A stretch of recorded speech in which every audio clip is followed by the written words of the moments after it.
পুরো ছাদ দিয়ে সমুদ্র ভিউটা দেখাচ্ছি, দেখুন একদম সুন্দর ভিউ।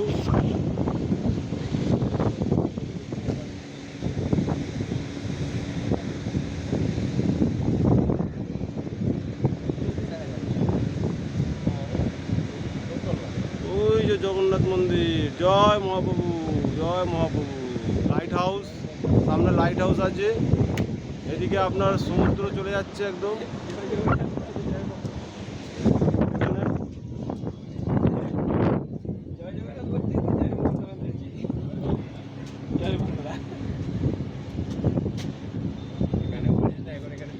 সরকার চলে এসছে ভাই, এই রাস্তা